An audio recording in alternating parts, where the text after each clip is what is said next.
4.7 million homes missing. Not under construction, not in the pipeline, just gone, never built. Houses that should exist but don't, like someone deleted 5 million rows from America's housing spreadsheet and nobody noticed for 15 years. And here's the hilarious part. While Twitter has been screaming about BlackRock on buying all the houses, BlackRock's actual play is way funnier. They're not buying your neighbor's house. They're financing construction of entire neighborhoods that literally don't exist yet. Because, and this is the punchline, you can't buy houses that were never built. It's like showing up to a party 15 years late and realizing nobody ordered enough pizza. Except the pizza is housing and 40 million families are standing around hungry, wondering where all the pizza went. So Wall Street looked at this disaster and thought, wait, we can make money solving this? Spoiler, they absolutely can. And they're doing it right now while everyone's busy being mad about the wrong thing. But here's how market dislocations actually work. They don't show up in Bloomberg headlines. They show up at 2 a.m. when someone's staring at a spreadsheet that makes no sense. When the math breaks so completely that everything you thought you knew becomes obsolete overnight. So, to understand how America managed to not build 5 million houses, and why that became the investment opportunity of the decade, we need someone who watched the entire industry lose its mind in real time. Not a banker, not a developer, someone with the worst seat in the house for this disaster. Meet Diana Vasquez. Completely fictional character. Does not exist, never existed. Any resemblance to real consultants is pure coincidence. But she's built from real experiences, actual conversations, and documented patterns happening across American housing right now. Think of her as a composite character based on the chaos. 41 years old, independent city planning consultant. The kind of person cities hire when they need someone to tell them their zoning code is from 1967 and makes no sense anymore. For 12 years, Diana's job was predictable. Analyze zoning regulations, write reports, attend boring planning commission meetings, invoice for consulting fees. Rinse. Repeat. The most exciting thing that ever happened was when a city council member fell asleep during her presentation. Until January 2025, when Diana got a phone call that made her think someone was pranking her. City in Arizona, mid-sized, growing fast. Wanted to hire her for a project. Normal so far. Then they told her the scope. Fast-track approval for 4,000 housing units. In a city that typically added 300 per year. Diana literally laughed. You mean 400, right? No, 4,000, 8 developers, all with financing. They're just waiting for permits. We need you to redesign our entire approval process so our planning department doesn't quit en masse. Diana stopped laughing. How many developers did you say? 8, different companies. They all showed up in the last 4 months with the same pitch. We have money, we have plans, we just need permits. Something had broken, fundamentally. And Diana was about to watch American housing policy shift faster than any point in her career. Because when Wall Street decides your city needs more supply, buckle up. Things are about to get weird. Before we dive into Diana's year of absolute chaos, and I promise this gets gloriously insane, hit that subscribe button like you're a city council member who just realized you're 1,800 homes behind and 8 developers are in your lobby right now. And here's what I need to know. Drop a comment with 2 words. Either build more, if you think the solution is literally just building more housing regardless of who finances it, or too late, if you think supply can't fix this anymore and something is fundamentally broken. I genuinely want to know where you land. Build more or too late? Comment now. All right, back to Diana and the phone call that ruined her boring life. Diana accepted the contract because, honestly, she was curious. How does a city go from 300 units per year to 4,000 in your inbox? February 2025. Diana flew to Arizona, rented a car, drove to City Hall. The planning director met her in his office. He looked tired, like hasn't slept in 3 weeks, tired. Thanks for coming on short notice. No problem. But I need to understand what changed. Cities don't just suddenly... He cut her off, pulled up a spreadsheet. We ran the numbers, 68,000 residents. Based on household formation and migration patterns, we should have added 4,000 units over the last decade. That's not unusual. Most cities underbuilt after 2008. Right. We actually added 2,200. We're 1,800 units short. But that's not the crazy part. The crazy part is what happened 3 months ago. He opened his email, showed Diana his inbox. November. Developer shows up. Says he has financing for 600 apartments. Wants to break ground immediately. Okay, cool. We start reviewing.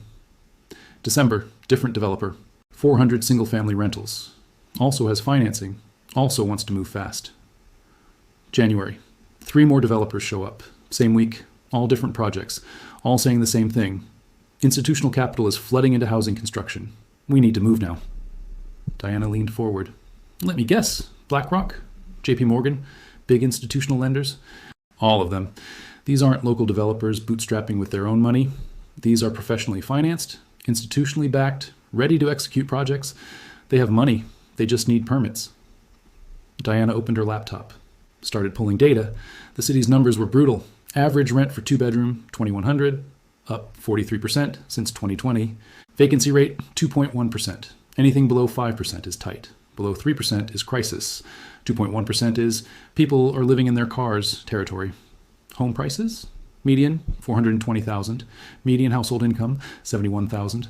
Diana did the math out loud. To buy a median-priced home, you need 20% down, $84,000. Plus closing costs, call it $10,000. So $94,000 cash just to get a mortgage. Then the mortgage itself at current rates is about $2,800 monthly, plus taxes, insurance. You're at $3,500 per month? Exactly. A family earning $71,000 takes home maybe $55,000 after taxes. That's $4,600 monthly. If they spend $3,500 on housing, they have $1,100 left for food, cars, healthcare, childcare, everything. The planning director nodded slowly. The math doesn't work. The math doesn't work, Diana confirmed. You're not short 1,800 units. You're short 3,000. Your entire housing market is broken. Rental is overheated. Ownership is mathematically impossible for median earners.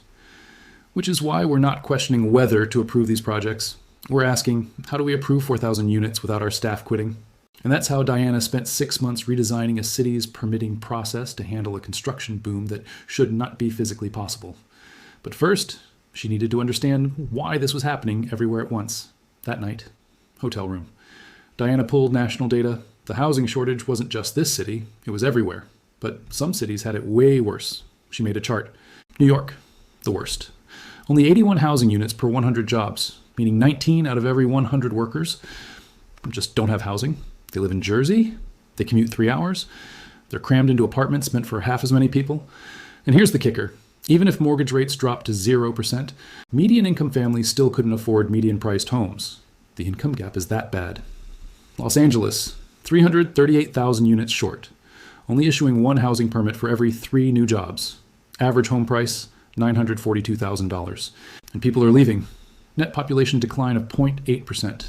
Not because they want to, because they literally can't afford to stay. LA priced out its own residents. Boston, 64% of median household income just to afford the typical home. 4th most expensive market in America, strong economy. Great jobs in healthcare and education, which means high-earning professionals bidding up housing prices, which means everyone else gets priced out. Classic.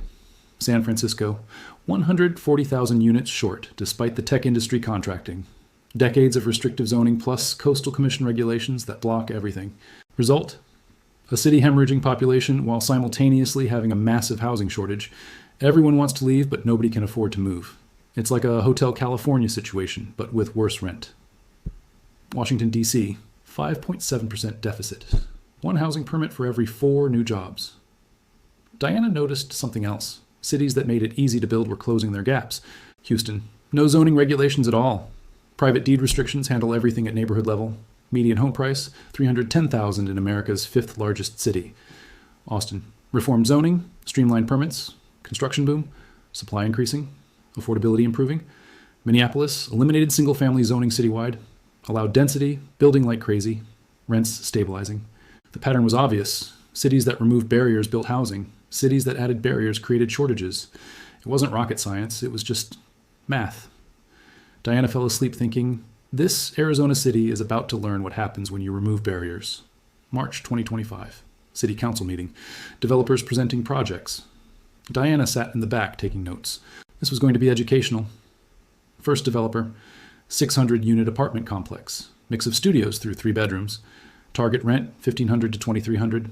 Construction timeline, 18 months, thank you. Council member. Who's financing this? Construction loan from a regional bank. Equity partner is an institutional real estate fund. Translation, Diana thought, BlackRock or someone exactly like them. Second developer. 400 single-family rental homes, 3 and 4 bedrooms. Target rent, $2,400 to $2,800 monthly. Financing. National Bank for Debt. Private equity fund specializing in build-to-rent for equity. More institutional money. Third developer, mixed use, 300 apartments plus 30,000 square feet retail.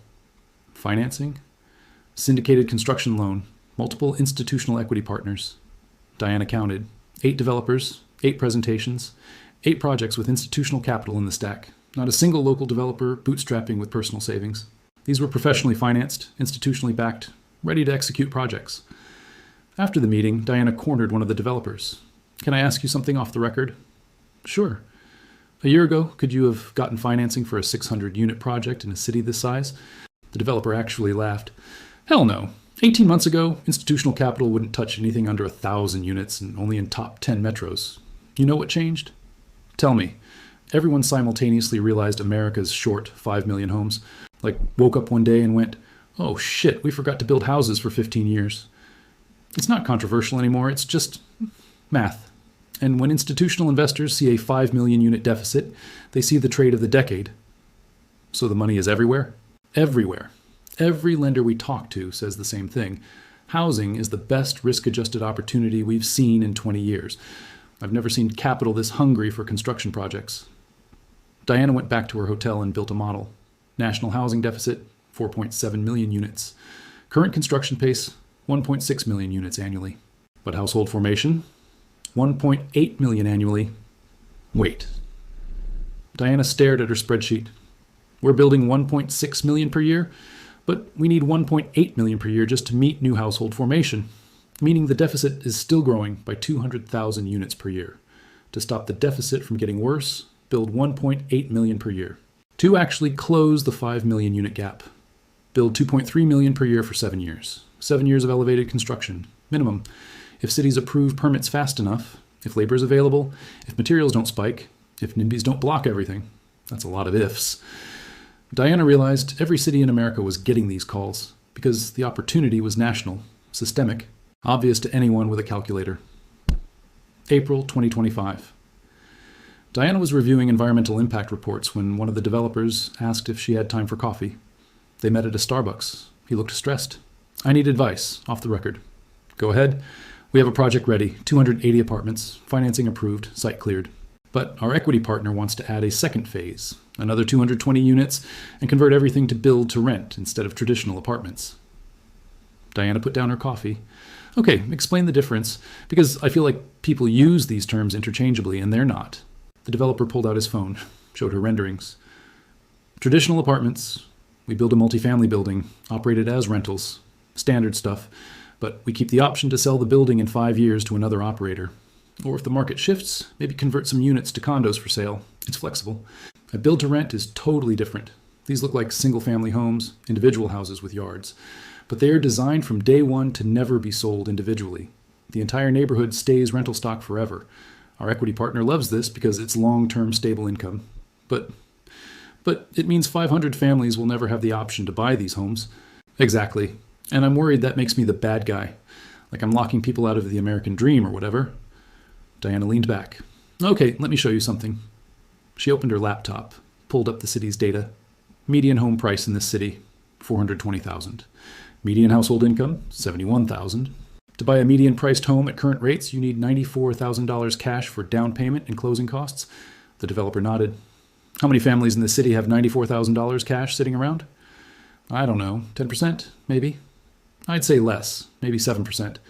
So 93% of families can't buy even if you built ownership stock. They literally don't have the cash for a down payment. Now, even if they somehow come up with $94,000, their mortgage payment is $2,800 monthly, plus taxes and insurance. They're at $3,500 per month for housing. On $71,000 income, they take home $4,600 per month. That leaves $1,100 for food, transportation, healthcare, childcare, car payments, student loans, everything else. Can you raise a family on $1,100 per month after housing? No. Right. So for 93% of families in this city, ownership isn't even an option. They need rentals they can afford. Your build-to-rent community charging $2,400 per month. That's actually cheaper than trying to buy. You're not locking them out of ownership. Ownership already locked them out. You're giving them the only option they can actually afford. The developer looked relieved. So I'm not destroying the American dream? The American dream got destroyed when we stopped building starter homes in 2008. You're not the villain. You're responding to market reality. But Diana didn't say the next part out loud. Nobody's building $200,000 starter homes anymore because the math doesn't work. Land costs too much. Labor costs too much.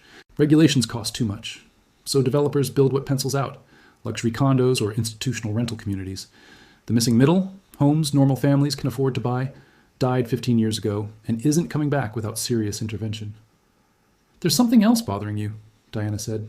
"Yeah, my equity partner is institutional, like billion-dollar fund, and I know people hate that. Wall Street buying up housing. But here's the thing. Without their capital, this project doesn't happen.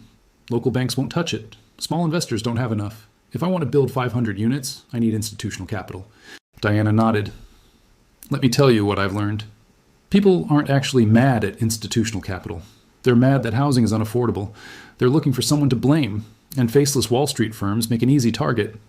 But if institutional capital is financing new construction, they're literally adding supply. More supply puts downward pressure on prices. That's helpful. Now, if they were buying up existing housing and converting it to rentals, that would reduce ownership stock. That would be bad. But building new rental housing, that's adding to total supply. So I should just build it? Build it. 500 families need housing. You're providing housing. Don't apologize for that." The developer left looking less stressed. Diana stayed, staring at her laptop, thinking about all the things she didn't say, like how filtering theory, where expensive new units create vacancy in older buildings which become affordable, only works if you build enough supply. Or how cities that block construction for 20 years and then suddenly allow building get accused of gentrification, even though the gentrification happened because they blocked construction. Or how the American housing market is now a choose-your-own disaster. Either accept institutional capital and build supply, or reject institutional capital and stay short 5 million homes. There are no good options, only less bad ones. May 2025, the public hearing. This was the moment Diana had been dreading and anticipating in equal measure. City council chambers, 7 p.m. 73 people signed up for public comment. 3 minutes each. That's 3 hours and 39 minutes of testimony. Diana settled into the back row with a notepad and coffee. This was going to be a show.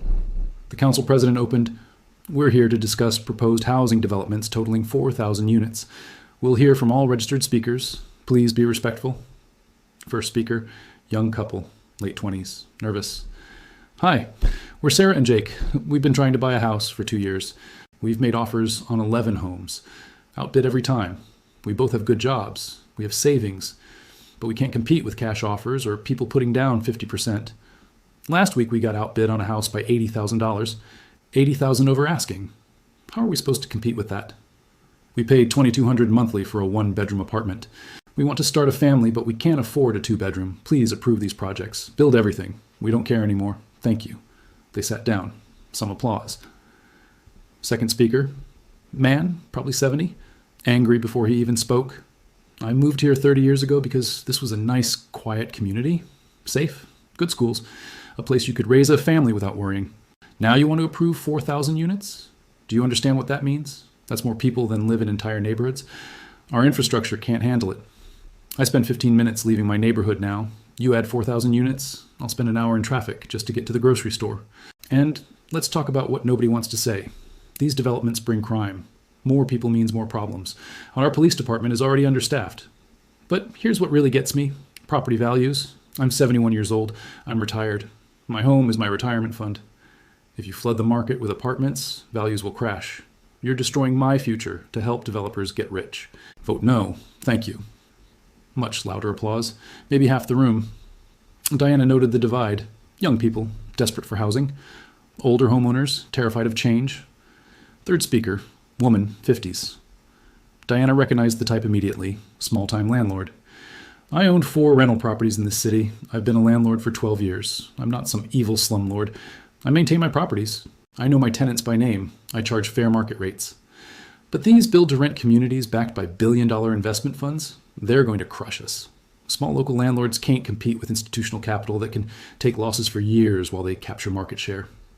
They'll offer 6 weeks free rent to get tenants. They'll include utilities. They'll have pools and gyms and fancy amenities I can't afford. And they'll drive down rents until small landlords like me can't make our mortgages. You're not voting for housing. You're voting to hand our rental market to Wall Street. Think about that." Mixed reaction. Some applause. Some boos. Fourth speaker, kid maybe 24. Hoodie. Beard. Diana thought, here comes the YIMBY speech. She was right. "Hi, I'm David. I pay $900 per month to share 1 bedroom in a house with 2 other people. The house was built in 1963 and probably has asbestos. I have a college degree, I work full-time, but I can't afford my own apartment because supply is so constrained that landlords can charge whatever they want, and we pay it because we don't have options. I keep hearing people talk about neighborhood character and traffic and property values. You know what creates traffic? Forcing people to live 40 miles from their jobs because there's no housing near work. And to the person who said this will hurt property values, good. Your property value going up 40% in 5 years is why people like me can't afford housing. Housing should be affordable, not an investment vehicle. Build it all. Approve everything. I don't care if it's luxury apartments or build to rent or whatever. Every unit you add reduces pressure on existing housing. Every unit makes it slightly more affordable for people like me who are currently living in closets. Vote yes. Thank you. Huge applause from the young people. Angry muttering from the older homeowners. Fifth speaker, woman, 60s. Pearl necklace. Diana thought, oh no, here we go. I'm Barbara. I've lived here for 38 years. I raised my children here. This was a wonderful community. Safe, clean, good people. I'm not against development. I'm really not. But 4,000 units? That's too much too fast. We need to think about the kind of community we want. These developments, I'm sorry to say it, but someone has to. They're going to change the character of our neighborhoods. The people moving into high-density apartments, they're not the same as our current residents. They're transient. They don't care about community. They'll be gone in 2 years. Hi. And I'm worried about crime. I'm worried about noise. I'm worried about the wrong element coming into our neighborhoods. Dead silence. Diana had heard this language 100 times. Neighborhood character. Wrong element. Terms with documented history and exclusionary zoning fights. Then from the young people section, just say what you mean. Say it. Chaos erupted. Council president banging gavel. Order. Order. Ms. Barbara, your time is up. Next speaker. Sixth speaker. Environmental activist with a binder. Hi, I'm with Citizens for Sustainable Development. We oppose these projects on environmental grounds. 4,000 units means 4,000 cars. Increased carbon emissions, more air pollution. Plus, these developments will destroy local habitats. The 600-unit apartment complex is being built on land that currently has native vegetation and wildlife corridors. If we care about climate change, we can't approve car-dependent suburban sprawl. This is greenwashing. Some applause. Seventh speaker, affordable housing advocate. I work with the regional housing nonprofit. I want to say, clearly, we support more housing, but not this housing. Every single project being proposed is market rate or luxury, target rents of $1,500 to $2,300. That's not affordable for families earning median income. What we need is affordable housing, subsidized housing, housing for people earning 50% of area median income. These projects do nothing for the people most in need. Supporting luxury development while calling it a solution to the housing crisis is insulting. Vote no until developers commit to meaningful affordability. Applause from different sections. Eighth speaker, business owner. Hi, I own 3 restaurants in downtown. I want to say simply, I support these developments. Why? Because I can't hire workers. You know why I can't hire workers? Because nobody can afford to live here. My employees commute an hour each way because they can't find housing nearby. More residents means more customers, more workers, a stronger local economy. This is good for business. Approve everything. Thank you. Applause from business community. Ninth speaker, school district representative. Hi, I represent the school district. I need to raise a concern. Our schools are at capacity. Our high school has portables because we don't have enough classrooms. If you approve 4,000 units, and even half have kids, that's potentially 1,000 more students. Where do they go? We don't have space. We don't have teachers. We don't have funding. I'm not saying don't build. I'm saying, where is the plan for infrastructure, schools, parks, police, fire? You can't just approve housing without planning for the impact. Thoughtful applause. 10th speaker, a 20-something woman, exhausted looking. Hi, I'm Maria. I'm a teacher. I make $43,000 per year. I live with my parents because I can't afford my own place. I teach your children, your grandchildren, but I can't afford to live in the city. When I was looking for apartments, I found one for $1,800 monthly. My monthly income after taxes is $2,800. If I paid $1,800 for rent, I'd have $1,000 left for car payment, insurance, gas, food, student loans, healthcare, everything. I gave up. I'm living with my parents at 28 years old because the math doesn't work. Please approve these projects. Not for me necessarily. I probably still can't afford them. But if you add supply, maybe older, cheaper apartments become available. Maybe I can move out before I'm 30. Please. Long applause. 11th speaker. Man, 40s. Very angry. This is all the developer's fault. They built too many luxury condos and not enough affordable housing. Now they want to build more expensive housing? No. Make them build affordable units? Diana wanted to scream. Developers build what pencils out. If you want affordable housing, change the math or subsidize it. 12th speaker, another environmental activist. We need to talk about water. This region is in a drought. 4,000 new units means 4,000 new water connections. Where's that water coming from? Diana made a note. Good point, actually. The testimony continued, and continued, and continued. By 9:30 p.m., they were only on speaker 36. 37 more to go. Diana noticed patterns. Pro-development camp. Young people desperate for housing. Business owners wanting workers, customers. Yimbai activists with data teachers, nurses, service workers, priced out anti-development camp. Older homeowners worried about property values. Environmental groups concerned about sprawl. Affordable housing advocates rejecting market rate infrastructure concerns. Legitimate, thinly veiled racism disguised as neighborhood character. Developers could proceed. Half the room erupted in cheers. The other half looked devastated, some crying. Diana watched people file out, overheard conversations. This is the end of our community. Finally, maybe I can actually find an apartment. Developers won, as usual. Democracy works, yes, in my backyard. No. Diana went back to her hotel thinking, housing policy is where good intentions go to die. June 2025. Diana had a morning free. One of the developers invited her to visit a construction site, the 600-unit apartment project. Broke ground in April. Now framing buildings. Diana met the developer at the site entrance.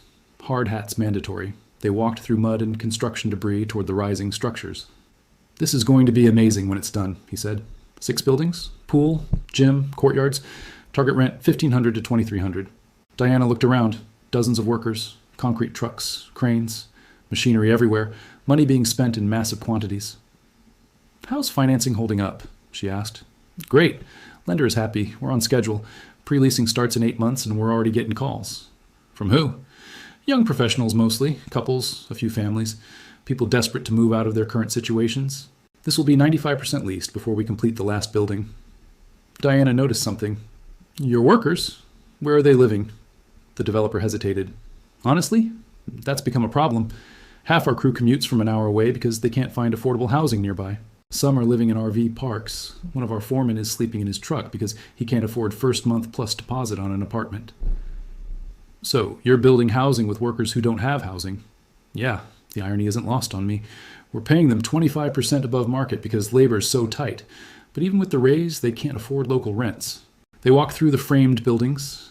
Diana could visualize how units would lay out. These are nice apartments, she said. They have to be.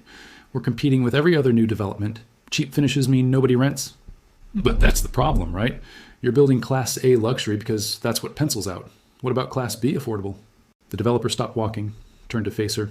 Okay, let me explain the math. Land cost, same regardless of what we build. Permits, same. Labor, same. Materials, mostly same. The only place we can save money is finishes, cheaper countertops, basic appliances, vinyl floors instead of hardwood. But if we cheap out on finishes, 3 things happen. 1, our lender gets nervous because the comparable properties for refinancing are all Class A. 2, our equity partner gets nervous because returns drop. 3, tenants don't want to live here because brand new building with cheap finishes feels like getting ripped off. So we build Class A because that's what the market demands and that's what financing supports. But that doesn't help families earning median income. No, it doesn't, not directly. But here's what does happen. We build 600 Class A units. 600 tenants move from older buildings into our new building. Those older buildings now have vacancy. To fill vacancy, they have to compete, which means dropping rents or upgrading units. Those become the affordable housing. It's called filtering. We don't build affordable housing directly. We build expensive housing that pushes existing housing down market. Does that actually work? In cities that build enough supply? Yes. Look at Houston. They build so much that even new construction is relatively affordable. But in cities that restrict supply? He gestured around. Filtering doesn't happen because nothing is vacant. Every unit stays expensive because demand exceeds supply everywhere. Diana got it, but she also saw the problem. Filtering takes decades. Families need affordable housing now. They finished the tour. Diana thanked him. Driving back, she thought about the construction worker sleeping in his truck, building housing he can't afford.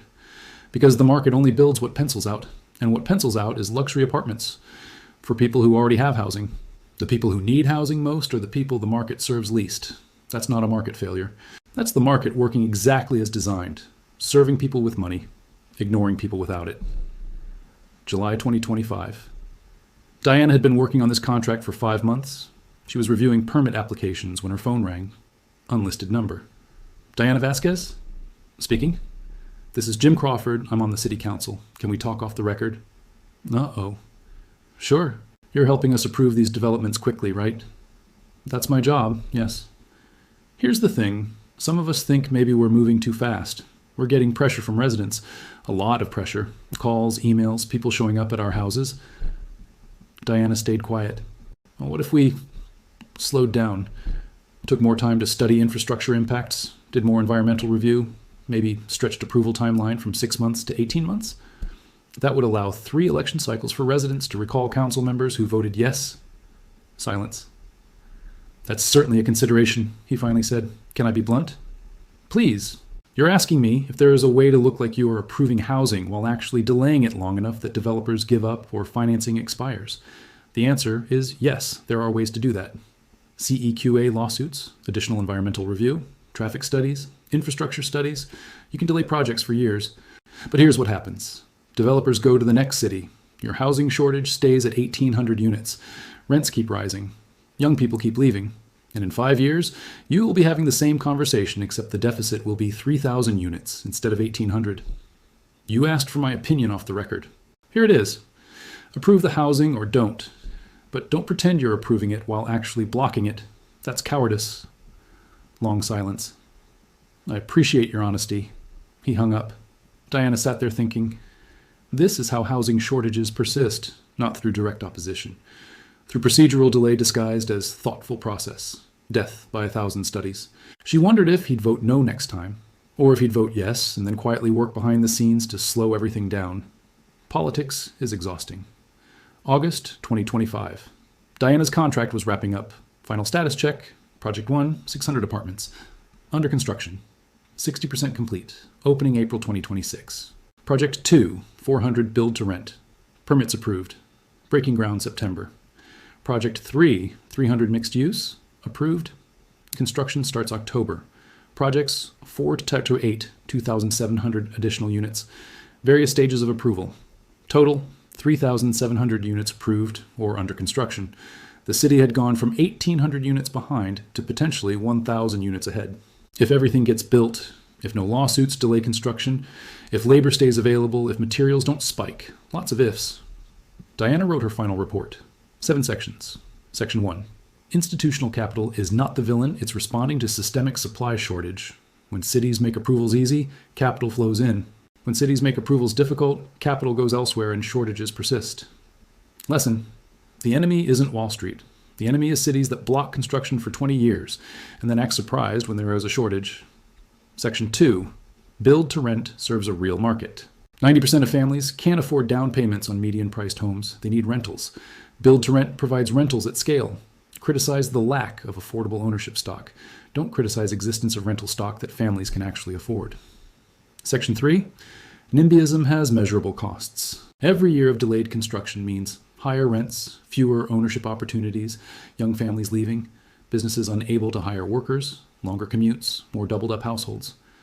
Slow growth directly creates the crisis that residents complain about. Section 4. Fast permitting works. This city processed 3 years of typical permits in 6 months. Planning staff didn't quit. Systems didn't collapse. The sky didn't fall. It is possible to approve housing quickly without sacrificing quality review. Section 5. The boom will end. Once the deficit closes, estimated 3 to 5 years of construction stays elevated, development will normalize. Cities must approve permits now while capital is available. Waiting means missing the window. Section 6. Both sides are right.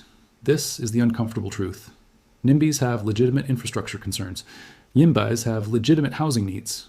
Longtime residents are genuinely worried about traffic and school capacity. Young families are genuinely desperate for housing. Both are right from their perspective. The city's job is to balance these interests, not declare winners and losers. But, and this is critical, when you're 1,800 units short, the balance tips toward building. Section 7. The real enemy is time. Every year we don't build, the deficit grows. Time is the enemy. The The question is, should we build, but can we build fast enough to close a 5 million unit national deficit before it becomes 10 million? Diana submitted her report, invoiced for her work, flew home. 3 weeks later, different city called. We heard about Arizona. We're short 2,000 units, 6 developers with financing. Can you help us fast-track approvals? Diana accepted, because apparently this was her life now. So here's why Diana's story matters. Even though she's completely fictional, the housing deficit is real. 4.7 million units according to Zillow. Verified, documented, not controversial. The city-by-city gaps are real. New York, LA, Boston, SF, DC, worst deficits. Houston, Austin, Minneapolis, closing gaps through construction. Every city facing the same choice, build or fall further behind. Institutional capital flooding construction is real. BlackRock's official position, they don't buy individual homes, but they do finance new construction and invest in purpose-built rentals. NIMBY versus YIMBY fights are real and brutal. California passing state laws to override local zoning Minnesota's Yes to Homes package. 43 states introducing pro-housing legislation in 2025, court battles over every project. Public hearings with 73 speakers and 3 hours of testimony. And Diana's experience, watching a city approve 4,000 units in 6 months, reflects documented patterns in Austin, Raleigh, Minneapolis, Denver, Boise. Here's the truth nobody wants to say out loud. America's housing shortage is getting fixed by the market, not primarily by government, not by nonprofits, by developers responding to supply-demand imbalance and institutional capital financing construction. Because the returns are obvious. You can hate that. You can argue housing shouldn't be an investment. You can wish it was different. But wishing doesn't build houses. Capital builds houses. Labor builds houses. Materials build houses. If institutional capital finances it, developers execute it, and cities approve it, housing gets built. Is it perfect? Hell no. Should there be more affordable ownership stock? Absolutely. Should there be more subsidized housing? Yes.